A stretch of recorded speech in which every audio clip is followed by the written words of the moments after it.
সেদিন যখন আমার গুরু ভাই তার এই সমস্যাটা নিয়ে আমার গুরু মহারাজের কাছে এসছিলেন, তখন গুরু মহারাজ কিছু উপদেশ দিয়েছিল তাকে। এবং সেই উপদেশগুলো যেগুলো ছিল সেগুলো তো ছিলই, সেগুলো আমি বলবো। কিন্তু আগে সমস্যা কি সেটা আমরা অনুধাবন করতে গেছিলাম তার বাড়িতে, আমি এবং আরেকজন। তো সেটা কি ছিল এবার আমি বলবো সেকেন্ড পার্টে আজকে। তো নমস্কার, আমি অনির্বাণ। আমার চ্যানেলে আপনাদের স্বাগত। এটা দ্বিতীয় পার্ট। আগের পার্টে আমি বলেছিলাম যে আমার এক গুরু ভাইয়ের ঠাকুমা মারা যাওয়ার পর তাদেরই বনেদি বাড়ির একটা বহু পুরনো ঘর থেকে অনর্গল পচা গন্ধ বেরোতো। কেন বেরোতো আজকের আমি কিছুটা ক্লিয়ার করব। পুরোটা সম্ভব না, আবার ভিডিও আসবে, পাটে পাটে ভিডিও আসবে। তো উনি আমার যে গুরু ভাই ছিলেন, মানে এখনো আছেন, তখন উনি একদম নবিশ পর্যায়ে ছিলেন।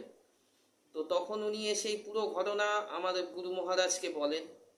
উনি আমাদের প্রথমে দেখতে পাঠায়, যা তোরা যা বাড়িতে যা, গিয়ে দেখ যে কি প্রবলেম হচ্ছে, কিছু যদি বুঝিস।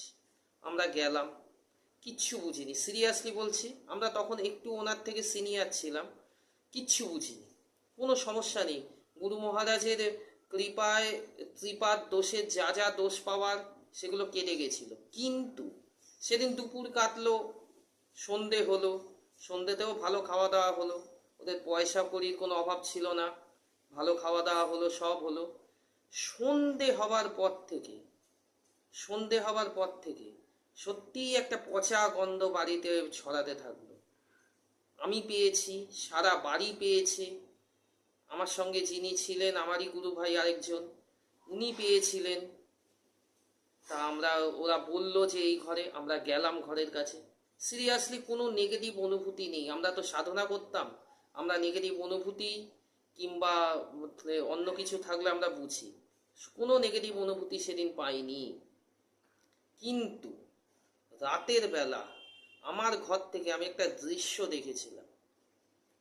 ওদের বাড়ির উত্তরের দিকে একটা ডোবা আছে।